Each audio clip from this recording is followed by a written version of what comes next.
everyone. It's so great to see you all come for this Doctor of Practice Q&A. And thank you. I know it's a bit late for some of us, but we're a lot of us are nurses and nurse practitioners, so we're quite used to working at odd hours. So we appreciate you. So thank you for coming. If you want to stick your camera on, we'd love to see you, because at Frontier, when you get used to us, we make you turn your camera on all the time. So I just got a note to say my internet is unstable. So if I suddenly lose my sound, just wave to me or something. So thank you. So if you can monitor the chat, Dr. Sherman, I'd love to know where everyone's from. I know you won't turn your cameras on or your microphones, but I'm going to say hello. I'm Jane, and I'm from the great state of Florida, and originally not from Florida, originally from the wonderful Queendom, as I call it, the Queendom of Scotland. What about yourself, Dr. Sherman? Where are you tonight? So I am in Maryland, probably about 15 miles shy of Washington, D.C. I'm a native Washingtonian, but I live in Maryland now. Great. And if I don't see the chat yet, but please feel free to step into the chat and let us know where you're from. I'm Vancouver, Washington. There. Is there only one person? I think it's more than one person on the call. I know I've got Maryland, New Mexico, Marion, Arkansas, Wilmington, North Carolina, Chicago, Louisiana, Atlanta, Georgia, Raleigh, North Carolina, Beaufort, Georgia, right outside of Atlanta.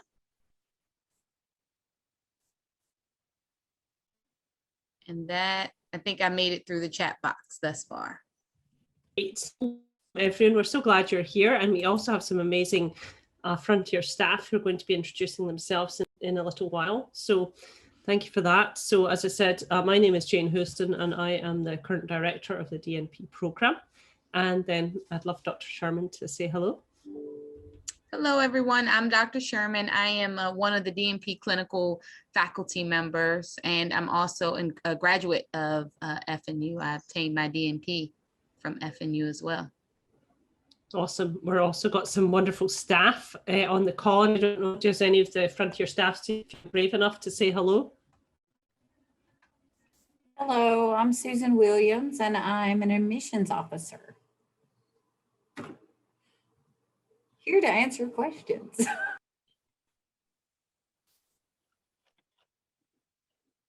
I know that one of our other staff has a wee baby, as they call it. Hi, Say hi with your wee baby. Oh, say hi with your wee baby. Hi. Yes, he's running around like crazy. This is Brittany Kinnison. I'm the Director of Marketing and Communications, and you can probably hear a baby from time to time in the background. Welcome, everyone. So I think most of y'all are new to Frontier, so welcome. We love it. We have a wonderful university with a wonderful mission, amazing mission to provide accessible nurse midwifery and nurse practitioner education to prepare competent, entrepreneurial, ethical and compassionate leaders in primary care to serve all individuals, with an emphasis on women and families in diverse, rural and underserved populations. And it sounds like we've got a very nice diverse group on the call tonight. So you're going to learn a wee bit tonight about the culture of caring. That's very important to us at Frontier. We want to make sure that all of you feel included in our family. So that's the thing that we have. It's called the culture of caring. It's a very important ethos that we all adhere to as staff, students and faculty, that we truly believe that everyone is supposed to be here and is valued. So oh, whoever's on the iPhone, let me see if I can't mute you. I don't know if you have that. Oh, there you go. Thanks, Dr. Sherman. Your home community is going to become your classroom, and that's exciting. You're going to study from the comfort of your home. Hopefully your home is comfortable. Mine sometimes isn't, but maybe yours is. And you can study on your time, anytime. And you'll also get to travel to beautiful Versailles, and it is Versailles, it's not Versailles, for those of you that speak French. It's a lovely place, and I used to live in Lexington, so I know it's Versailles, Kentucky, to our beautiful new campus. So we'll be happy to take questions about that as well. Here is our lovely faculty. It's a couple of years old because none of us have seen each other for a couple of years, thank you to the pandemic.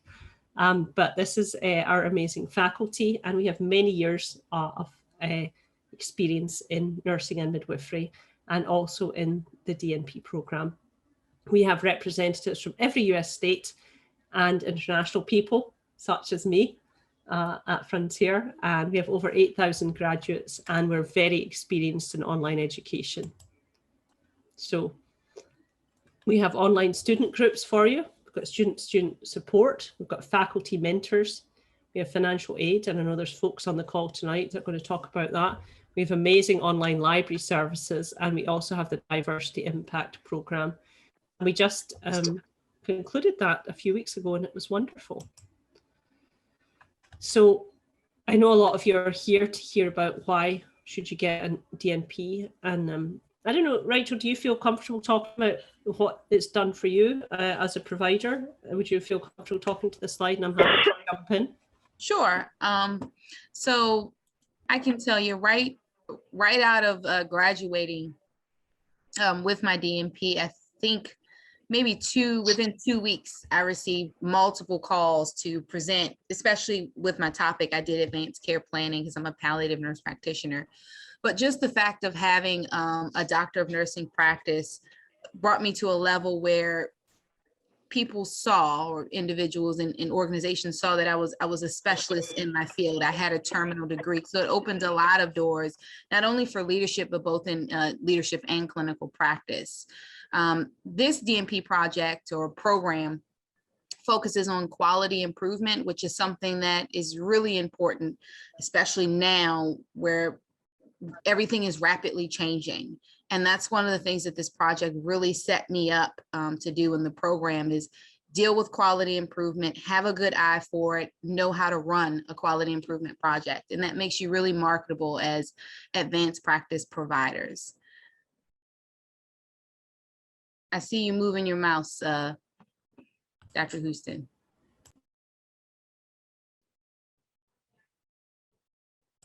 There we are. Thank you. No, I think that's great. Just to hear how it impacted you. I found that the DNP, when I did it, I guess 12 years ago, it really changed my professional trajectory completely. And Dr. Sherman is a wonderful example of where you can go with your terminal degree. So we just talk a wee bit about this. With the DNP program, we are offering the Postmasters DNP to folks that did not go through our master's program. There'll be one mandatory visit to campus, and as I always call it, I call it DNP extravaganza, and you get to meet all the faculty and the staff, and we get you all set to get enrolled and really enjoy your time at Frontier. We have 6 practice-oriented didactic courses, and then, as Dr. Sherman said, the DNP project really looking at quality improvement initiatives over 3 terms. At Frontier, it's a wee bit different. If you've come from maybe a state university, we have 11-week terms. So there's 4 terms. We don't go by semesters, we go by terms. 11 weeks with 2 weeks break in between. And it's important in the DNP program. People say to us all the time, right, Rachel, it's a lot of work. It's not like my master's program. So it's very important when you know there's going to be a break that you take a break, because it's a lot of work. And say, well, it's not like, it wasn't like my master's program. Well, it's not, it's your doctoral program. So it's hard. So, but we don't want to sugarcoat it, but on the other hand, it is amazing, and it will really open new doors for you. And there are 15 or 18-month options for you. Is there anyone for admissions on the call? I'm not sure, because it's hard for me to see with the screen sharing, or I'm happy to go ahead with this slide. You can go ahead, but I'm here. All right. Yeah, I'm sure it's good to see you, Susan. I miss you. It's good to see you. Well, we haven't seen folk for so long. We're like, what? I know. I know. It's like, oh, Susan's there, our dear friend. So you need to hold a master's in nursing. You need to have a current active registered nurse license in the United States with no encumbrances, and you need to have a GPA of a 3.0 from a master's program. And we'll be happy, please, please, please listen in carefully. You know, it's after hours for us, so we'd love for you to be engaged, and we'd be happy to take questions. Oh, look how close this is, July the 21st. We're already on, is this the 13th of July, if I'm not mistaken? So by next week, if you're thinking of applying, and there aren't any, it's not flexible, we're a university. So if you want to apply, the upcoming application deadline is for a course beginning in January. We're very popular now. It's one of the top DNP programs in these United States. So think about that, July the 21st, you have to get all your paperwork ready. And I hate paperwork. So I say, oh, well, I'm going to wait till October, but that would mean you're not starting till April. Application steps, the website is available at frontier.edu. Dr. Sherman, I think there's a question in the chat. I just saw a chat pop up, but I can't open it while I'm on this. If you wouldn't mind. The question is certification as an APRN required to enroll? And I will let Susan take that, I believe so, for the Postmasters, if I'm not mistaken. I think Susan may be trying to unmute. Susan, so the question was, is certification as an APRN required to enroll, or is it master's? You can apply as the master's, but you need to receive it during your first term enrolled. Great. So we all get that. So we're all going to be master's prepared folks that are applying. And then by the end of the first term, we need to all have passed our boards. And we've all been, well, not all of us, some of us have been there a lot, but you are going to be receiving your doctoral degree, your terminal degree. So you need to be board certified. And you'll need that also for where you work so that you can implement your project. Okay, but just to clarify, some folks actually do implement, we'll talk about that a bit, I'm sure we'll get some questions about that. Some folks do actually implement as RNs, Susan, now, because there is a few folks that are experienced RNs. They're not currently working as APRNs, and they might be implementing as an RN if they're very experienced in their department. Application steps, online application, essays, a resume, professional references, and that says professional references. It doesn't mean your mom. I'm being serious for a minute. It's not your sister. It's maybe a minister or a doctor or another nurse or a professional that you are professionally working with, for example. But please, I've had a couple of folks ask me why they didn't get in, and they'd actually included someone that was in their immediate family. I know my mother used to love me very much, but I wouldn't have asked her for a reference because that's not professional. So make sure you get professionals that are not intimately related to you. And I see Dr. Sherman laughing there.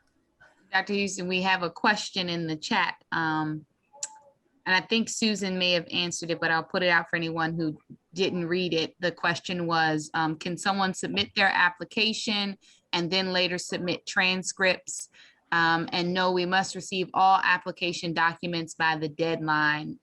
And we do accept electronic transcripts. Yeah, and I think that's a great point. I mean, it speaks to professionalism as well.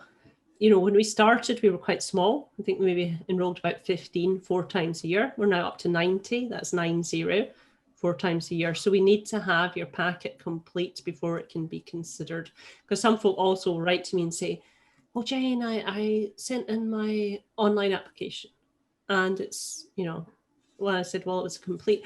Well, you know, I didn't get my transcripts in, but can I still be considered? No, you have to get all your things in as soon as you can. And, you know, people are saying, oh, tuition, that's expensive. I actually took the opportunity of looking at a PhD program in Pennsylvania in Wilkes-Barre, and they're over 1,000 an hour. It's 48,000 for your PhD. So you'll see that we are a lot more reasonable than that. We're at $636 per credit hour. And we also have our Frontier admissions website. So if you Google Frontier Nursing University DNP admissions, we've got a wonderful admissions page with lots of information from the amazing Susan and from the faculty and other staff as well to give you more information. And was there another question?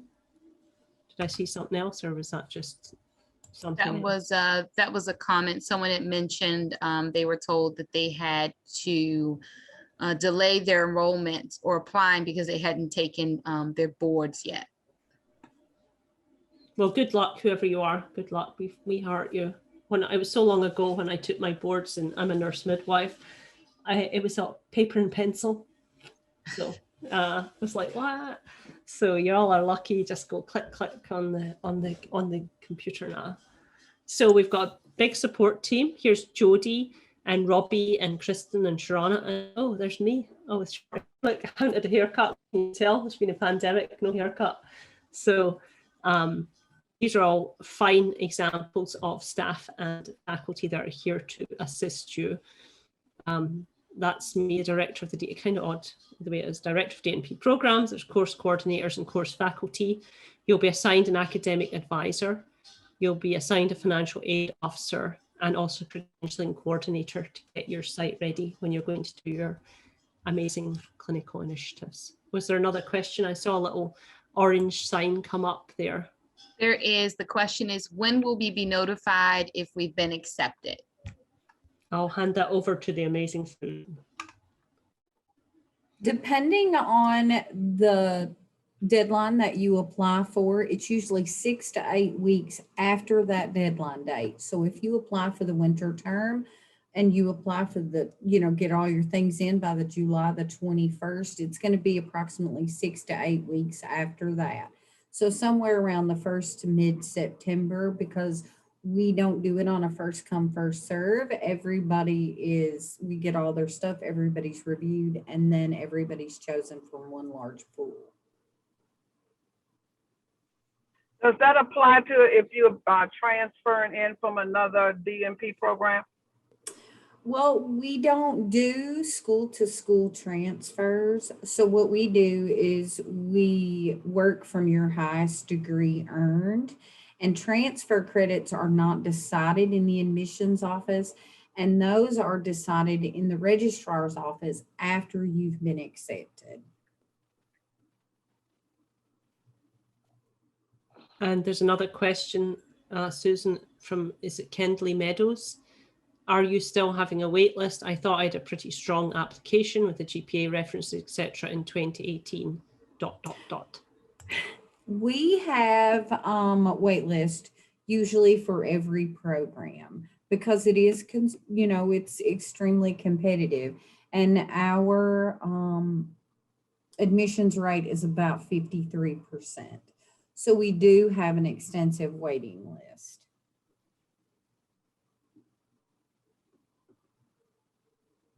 Thank you. I'm just going to see what the next slide is. I don't know if there's any advisors on the call tonight, but I think Dr. Sherman and I can run through these programs of study. Is that good, Dr. Sherman? Yes, and somebody inquired, are you a writing intensive program? So I'll say this for a doctoral level program, scholarly, there's an expectation. Are we writing dissertations? No, but you will do a dissemination of your quality improvement project. And there are some courses where you will have to write short papers.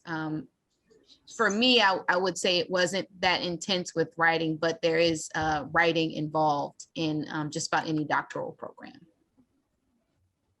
And then there's also a question, I don't know if Susan can take this or if there's any financial aid folks. We do require that you come to campus, and we very efficient. Your orientation is 2.5 days, and for sales, it's great, and you have to come. It's so good. But I don't believe that there's funding, but if you can go ahead, Susan, thank you. That is an out-of-pocket cost because you don't receive any financial aid or student loans until after you've been accepted and been to Frontier Bound and go ahead and enroll in those courses. And statistics is no longer required. Thank goodness, I should apply. I was never very good at statistics. So, I'll tell you that Bound is so worth it. yeah, I did my bound. That was probably one of the last couple of classes that got to do in-person bound. And it was amazing. Some of my cohorts and my classmates, I'm still in contact with them to this day. So it is a good opportunity to form relationships when you come to bound, and you get the feel of being connected. So bounds is definitely worth it. And then I think if it's okay, iPhone is that Howard is asking about mentors. I think Dr. Sherman and I probably will want to talk about that more towards the end. Is that okay? Because I know we always get a lot of questions about the project. Speaking out, says if we graduated from contractually of your MSN, yay, Kari, see you. With my MSN, I think Miss Williams can speak to that. And then there's a question about total cost for bound. And Williams says $575. Well, what a bargain. I think I should. And then Banyan Tree 101, which is an orientation online course, 100. That's very reasonable. So can you speak to the question about a previous enrollee?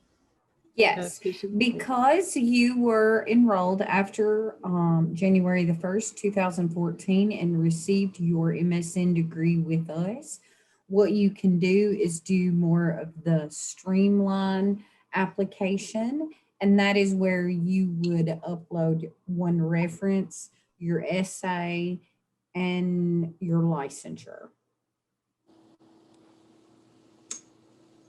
But you would also have to apply to the CDNP program online. Right. I mean, as Miss Williams said, that it's become very competitive. As we said, we're very popular now. If we're admitting over 300 folks a year, you know, we need to make sure that we know who's applying, and, you know, that your companion, as we call it, the companion direct entry folks are in this area. And then we have the wonderful, I think most of you all will be Postmasters folk as well. And obviously, because many of you are new to Frontier, you have a different process and a different program of study. And there's lots of questions now. And if it's okay, I think Dr. Sherman and I will advance to those questions about the sites and the telehealth, et cetera, towards the end. And then can you, I don't know, Susan, can you take the question about the contents of the essay, or about what is the expectation? There are prompts in the application steps that tell you what they're looking for in the essay. I can tell you that they're not looking for those generalized, I want to get into, you know, DNP school essays, but the prompts are in there in your application steps. And Rochelle, we will be talking about the precept requirements and clinical expectations towards the end. And can you just say again, calendar, Susan is asking, can you please repeat the application process for past FNU graduates? This person's in class 151. You will apply using the alumni application for the DNP program, and it's for the CDNP, and you would need to upload one essay, one professional reference, and your licensure, because you are considered what we call a CDNP student. And your admissions officer will be happy to speak with you. And again, we're also available because we do. I mean, that's what we do. We like you to feel included. So if you're not sure after this call today, admissions are happy to chat. Dr. Sherman's happy to chat, I'm sure. I don't mean to speak on her behalf. I'm very happy to chat. I do a lot of advising every week of every year at Frontier to make sure we can get you all enrolled successfully. So we're just going to jump into this. So for those of you that are Postmasters, so this is not for the folks on the call, and bless you, you alums that are on the call, you have a different program of study. But for most people on this call are Postmasters who are new. Yay, new folk, new people for Frontier Nursing University. You will be expected to take 30 credits, which is actually very reasonable. When I did not go to Frontier, much to my sadness, I think I did like 47 credits, so you're welcome. So we have a very efficient, wonderful, really focused program of study for you. 15 months is 5 terms, and you'll begin the project, which I know you've got a lot of questions about, but we'll talk about that in a minute. You'll begin your clinical project in term 3, and the 18-month program of study, you'll begin your project in term 4. We'll just zip through this because this is the didactic courses. You can actually see the programs of study if you go on our admissions page, which is at frontier.edu. If you look up admissions DNP program, the Postmasters and the companion or direct entry programs of study are posted there. So this is the courses, which are for Postmasters folk, Epi and Biostats. Rochelle, I think your microphone's open. Nurses, educator. I muted her. Thank you. Principles of independent practice, evidence-based practice, health policy and advocacy, and leadership and organizational dynamics. And Frontier is unique as far as I'm aware. All the faculty are nurse practitioners and nurse midwives. 94% of us are in clinical practice. So you'll meet folk that are teaching you, they're actually in similar situations, and you're like, oh, I'm tired because I'm a clinician. Like, yeah, I'm tired too because up all night catching a baby. But we're really relevant for you, and it's really amazing that all the faculty are APRNs, nurse practitioners and midwives. It really helps to keep us focused on the DNP essentials as expert clinicians so that we can deliver content that makes sense for you as an expert clinician. So as we said, there'll be practical applications in each course. So we get to talk about the clinical courses now, Rachel. Excited? Are you excited? I'm excited. I am. Was there another question, or was that something? Could you just have a peek in the chat box? I did. Susan answered that question. Someone had a question about documents and when they expire.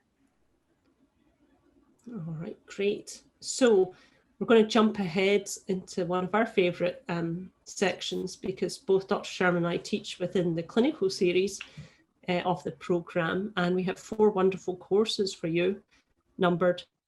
And it's kind of weird. We updated the courses. That's why the numbers look odd. They don't really run together. There's 739, 740, 743, and 744.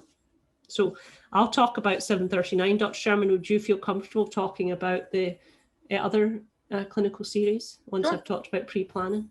Sure. So I think there was some questions in the chat about clinical preceptors and sites, etc., etc. So one of the things that's important in quality improvement is that you have to improve care, right? You have to demonstrate some kind of improvement of patient care. Any doctor of nursing practice program in these United States requires that you are actively involved with patients. So you're doing some kind of clinical initiative that's going to improve patient care for your population. And occasionally we'll get people who say, I am doing my DNP, I had no idea, no one mentioned that. So this degree, by AACN standards, it's our terminal degree. It's a Doctor of Nursing Practice for expert clinicians. And that's what you have to do. You're going to be developing clinical initiatives within a clinical site with a certain population of patients. And yes, if I read between the lines, yes, you can use telehealth, but you have to do a patient population initiative that's going to be a quality improvement initiative that's going to improve some aspect of care for your clients, patients, or however you refer to the people you take care of. So PC 739 has to come before planning. This is pre-planning. So it's a short course, it's 1 credit, and it's when you meet with us and you meet with compliance and you meet with your advisor. And specifically when you meet with faculty, we're going to talk in depth with you, even up to an hour, what your ideas are, what site are you in, what do you really think, what is your population like, do you have any idea about what the gap in care is, what is the problem you're trying to solve for your clients, our patients, and that's going to be a successful initiative going forward. So that's a short course. It's not specifically didactic, it's specially designed to get you ready so that you're successful to head into 740. And we're actually in week 2 of the term. For those of you who are not at Frontier, we're in week 2, so we're getting a lot of the folks that are anxious and they're meeting with us to talk about their initiatives.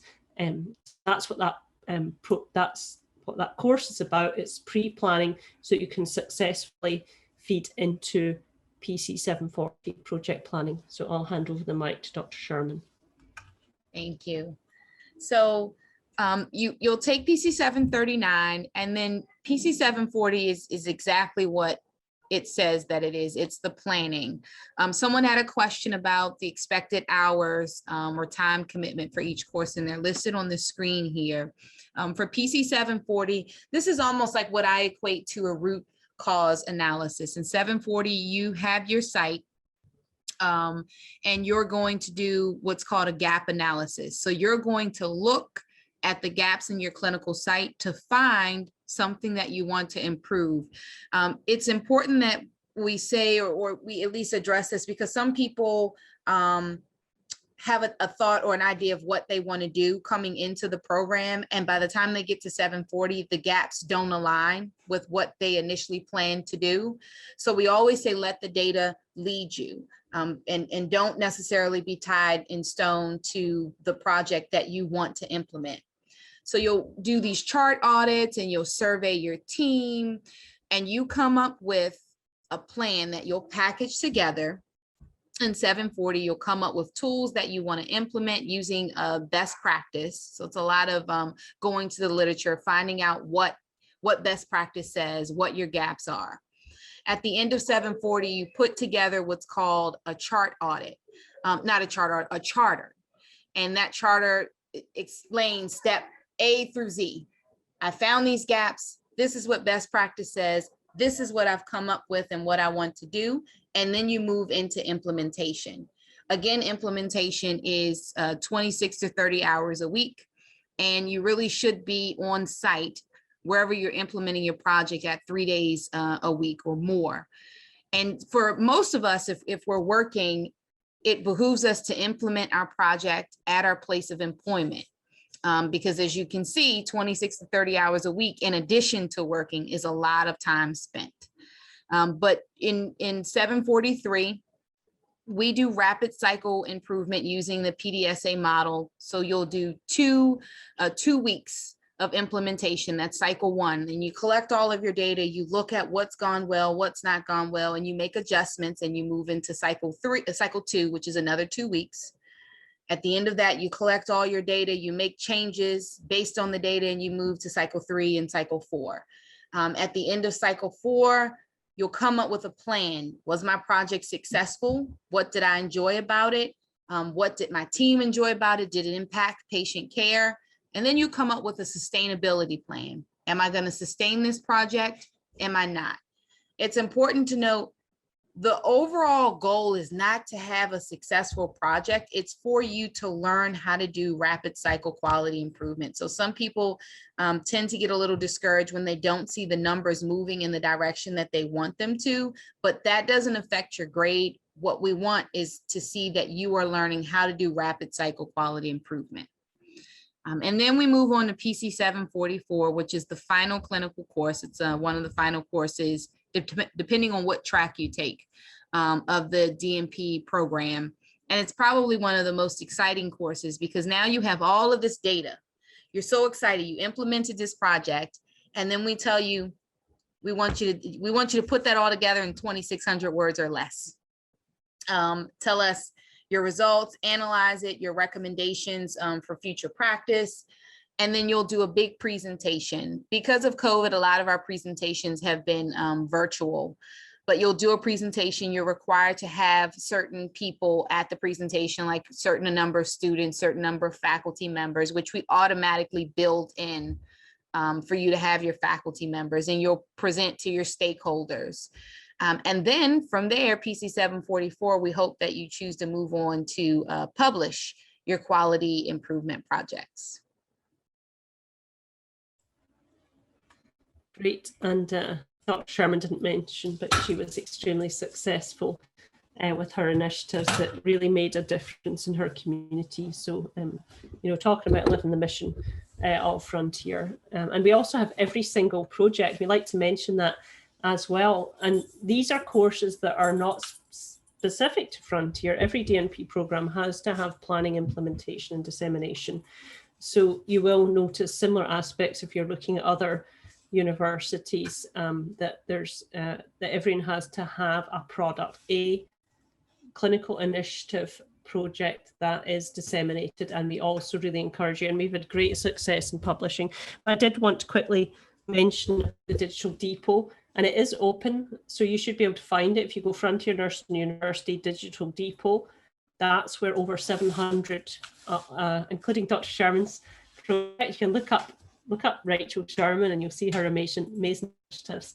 But certainly it's really helpful to go in there and get an idea, because I know we're talking a lot, but you can actually go in there and just sit with the digital depot and look up projects. Specifically look after 2017 and after, because they specifically address the quality improvement offerings. And I think there might be a chat in the chat box if somebody might have a look.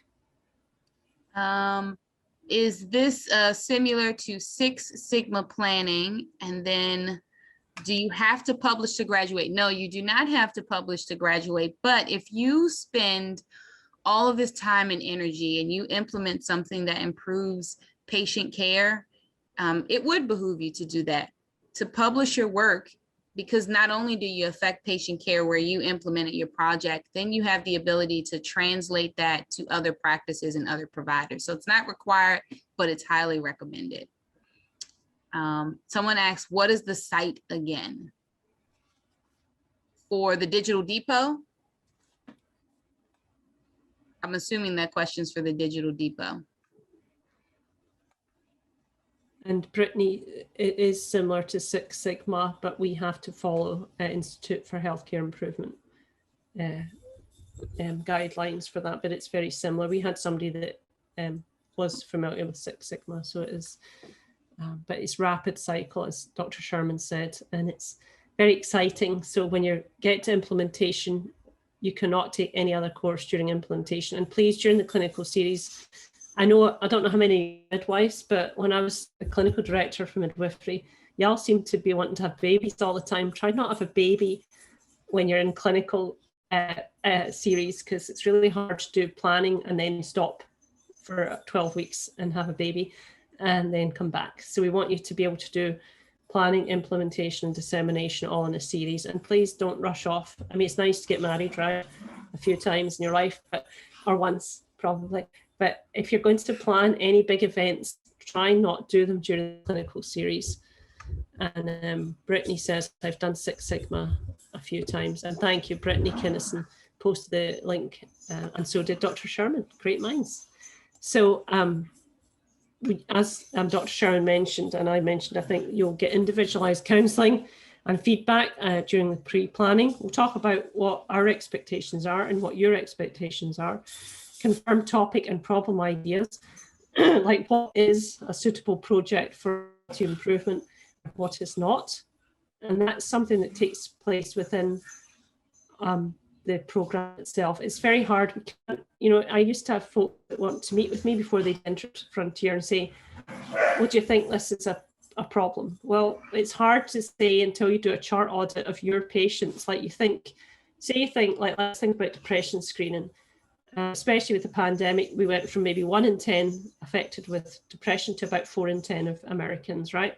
But you think, oh, we're not really screening for depression at our current place. And then you look and you actually do a chart audit, but then you see that you are screening people. So that might not be the problem you thought. So it may be a completely different issue. And I know that a lot of people, especially, I don't know, I think Dr. Sherman had to pivot her project as well, but of people, you know, you have these ideas before you ever get to planning, and then you actually get to planning, you're like, oh, that's not what I thought it was going to be at all. And that's okay, we're here to support you.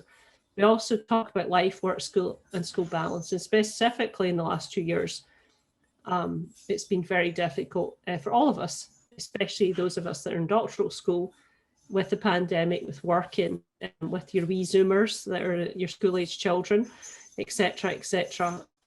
So do think about, do I have the time for this right now? I don't think there's any compliance officers on the call, or am I mistaken? Are there any compliance officers on the call? I don't think so. So these are our wonderful folks that we need to make sure that you have the consent of the site and the movers and shakers at your site. And that is really important, because certainly it's difficult. For example, some minute clinics are very difficult. The Veterans Administration, because they're vulnerable populations, that can be quite difficult to get permission. So if you're thinking about using a site that's maybe a little different, also incarcerated individuals, that can be problematic. I'm sorry, I've got a new puppy. You can probably hear jingling on, but she's playing with the old lady here, so sorry about the noise. But make sure that you want to meet with us early once you're in the program if you think you've got a special population that might need extra consents and permissions to get started.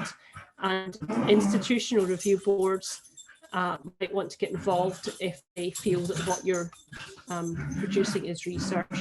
Quality improvement, by definition, is not research, but certain sites, example Kaiser Permanente, feels that looking in charts is research, which it's not actually, but you have to make sure that you have the right consents. Sorry, you can see the dog. Hey, calm down. They're excited, they want to come to Frontier as well. Oh, look, wow. Who'd have that? The Frontier Digital Depot, that's amazing. So as we said, the digital depot is there for you, and you can see that on the left here it says DNP projects. So I always recommend people to look at the digital depot. And the reason I say that is because it can be a little scary coming into this doctoral program, and no matter how much we explain it to you in the process, it's almost like deer in headlights, because we're explaining a process that you've never been through.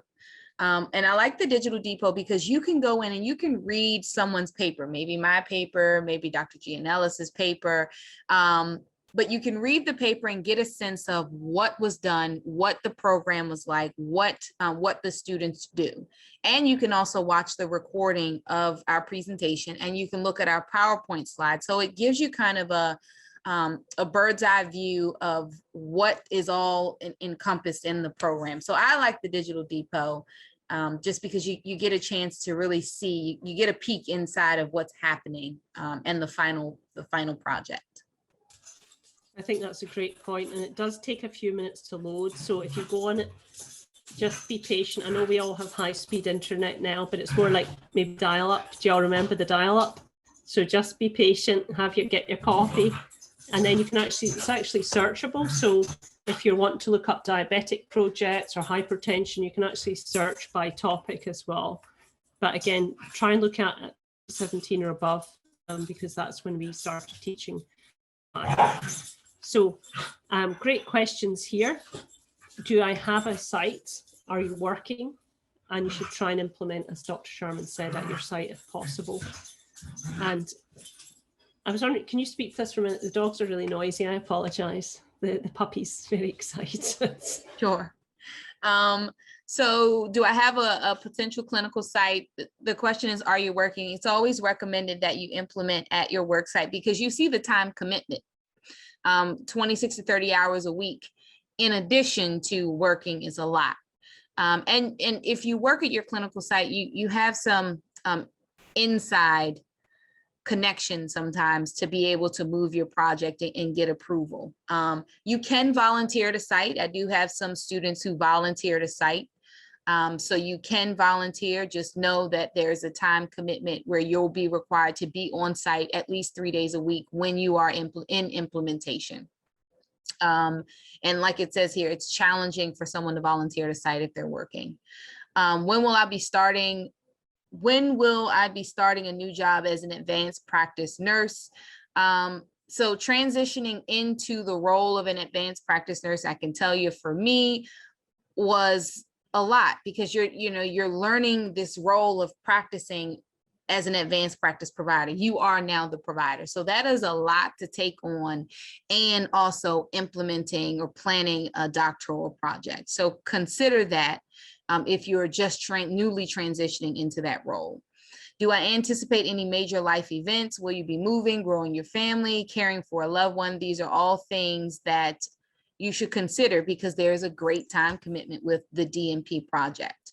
And then what does your schedule look like? What's your work schedule? What's your life work responsibilities? And a lot of this is changing for many of us kind of day to day, especially if we have school age children. Over the last year, most of us became advanced practice providers and middle, primary, or high school teachers. So that's a lot to consider in addition to the time commitment to going through a doctoral program. Great. And I don't know if you saw the comment, Susan, if you could find out who's the officer for Choisette Damu. That would be great. She's asking for someone to contact her. I've already reached out to her privately. You are amazing. There's one more question in the chat box. Says, how much APRN work experience should one have before enrolling into the DNP program or starting the project? That really depends on you and where you are in terms of working. If you're a new APRN and you're just transitioning into that role and you're trying to learn primary care or maybe a specialty, that's a lot to learn in addition to learning how to do rapid cycle quality improvement. So that would be the big thing to consider. For these types of projects, like Dr. Houston said, this isn't human research. So we're not expecting you to actually do human research. You're not going to be doing anything like clinical trials and trialing this group of medication versus this group of medication. Quality improvement is much different than that. So it just depends on your actual workload versus your experience. And then there's a question there, I don't know if you want to answer that, about it's not really a preceptor because you've learned your specialty. We're going to talk a wee bit about sponsors and mentors. So hopefully you're all amazing people, right? You've got amazing work colleagues, sponsors and mentors. You want to have two different people, it's a lot. So you maybe have a senior colleague who's your sponsor, and then someone else in the community that can be your mentor, but somebody in your site that can sponsor you that has some knowledge. It's very good, actually. Somebody asked about I think something about streamlining surgery prep. Do you have a surgeon or a tech, or is there somebody that said, look, I think this is a problem? Site-driven projects are often the best. They're not specifically, I'm really interested in X topic. It might be that a colleague says to you, I've noticed that we're not using the correct antibiotics here. We're not doing good stewardship of medications. I want to look at medication-assisted therapy. I'm not convinced there's too much polypharmacy. Lots of things that can be solvable with QI initiatives that you may not even have thought of. You may say, well, I'm interested in X thing that's very micro and very small, but it's better to have a macro view at this time of all the things that you think might be able to be improved at your site, because it's not just one thing. I probably won't get into the different initiatives and tools and things that you need to have, but it can really be life-changing for you in the site as well. C Calendar says you identify a problem and work on ways to improve upon it. Exactly. Wow, you should. I don't want to do PM in PDNP. I want to do DNP. So I don't know, Cosette, are you in? I don't really understand. Are you in another program, or can you speak?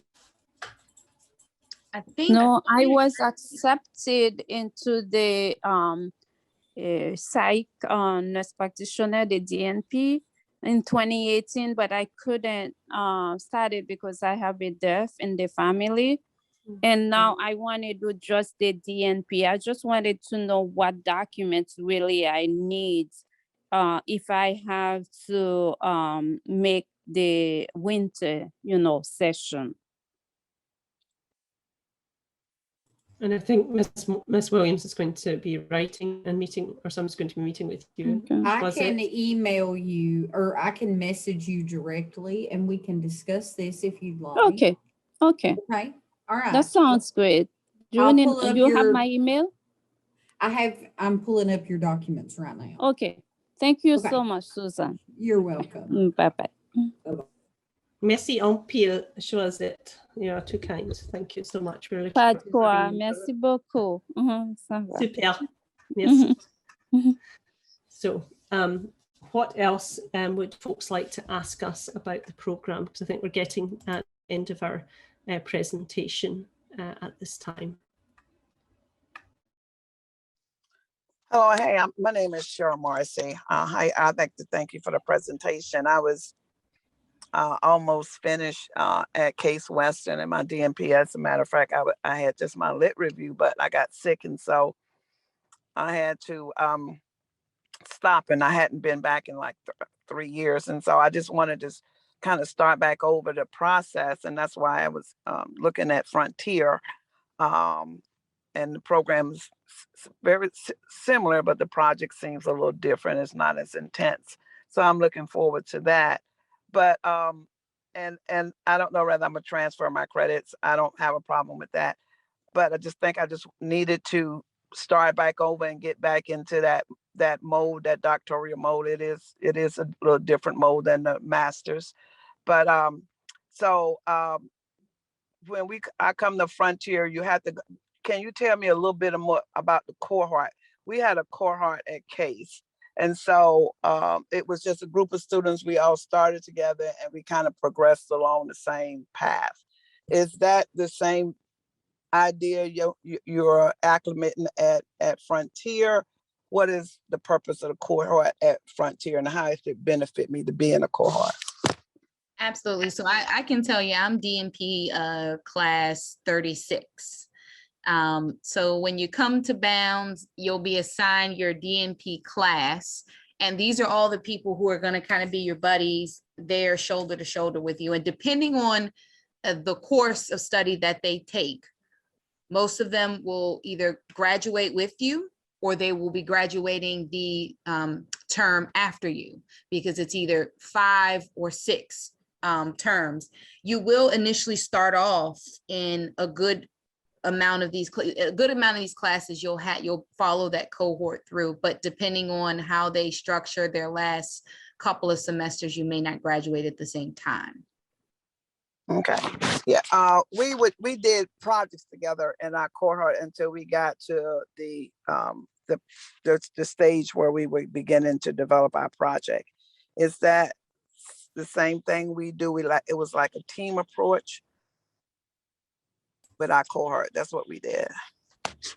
So I think one of the things now, Cheryl, is that we totally have team teaching and cohorts, but the issue is that you might be in different teams until you get to the clinical series. So until you get to the last 3 courses, 40, 43 and 44, where you'll be assigned into groups. So there's usually groups of 6 to 9.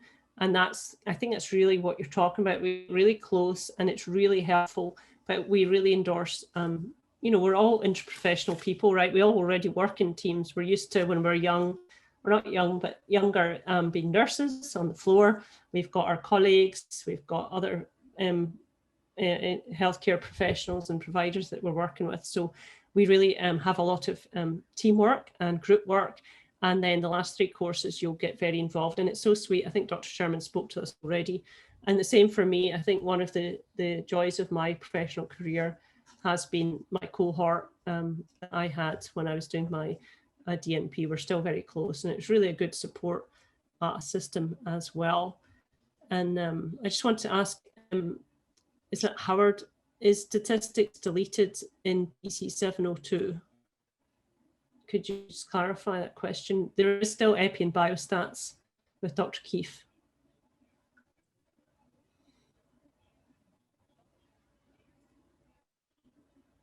Okay, do you have a microphone? Is it Howard on iPhone? Can you speak, or you're shy? But you still have to, one of the things, this is your terminal degree, we have to integrate statistics throughout Doctor of Nursing practice, you still have to do, you're gathering data. You're not able to demonstrate change within the clinical courses without being able to analyze data. So you've got to have some understanding of basic statistics. Does that make sense? And then how do the first 4 terms differ from the last 2 terms for 6 terms? Well, the last 3 terms typically are your clinical courses when you're in the clinical situation, doing your planning, your implementation, or dissemination. So it's usually the first couple of terms you're doing your principles of independent practice, your evidence-based practice, epi and biostats, which are considered called didactic, which you're able to usually, typically our students work full time, but you may want to think about if you can do a little less work, specifically in implementation science. When you're doing that, if you're in the site 3 days a week, you may need to cut back just a little on your work schedule, because it is a lot when you're doing your planning and implementation. And can someone call me offline? Oh, so you're saying, Cheryl, you want somebody to call you?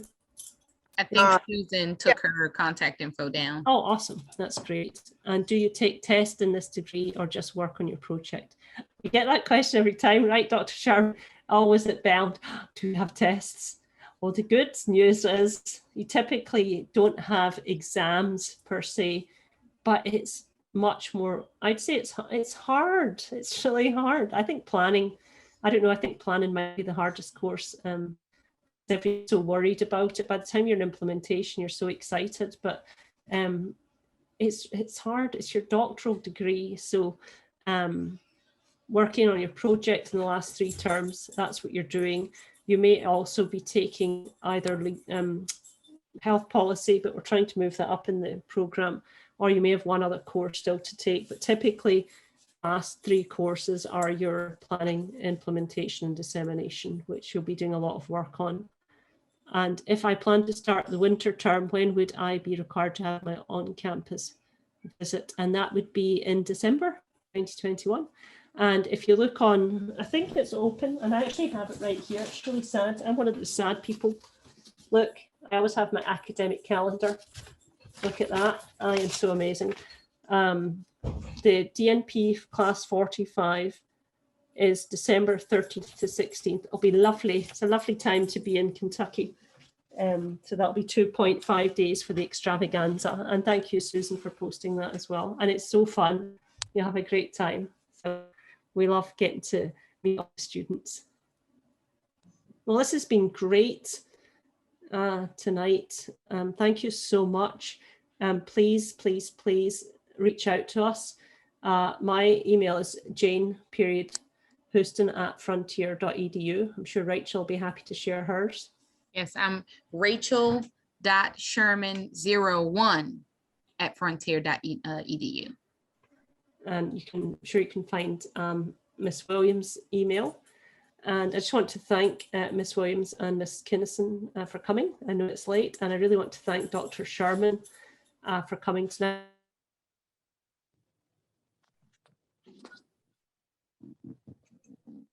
Oh, I think we lost her in the virtual world.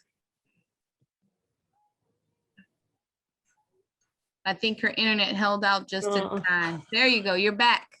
I'm back. I was just thanking everyone. Can you still hear me? Yep, we can hear you now. I was just saying thank you, thank you. I was saying thank you to all the potential students, and we look forward to seeing you soon. So thank you very much, and we look forward to hearing from you and welcome you to Frontier. Thanks, everyone.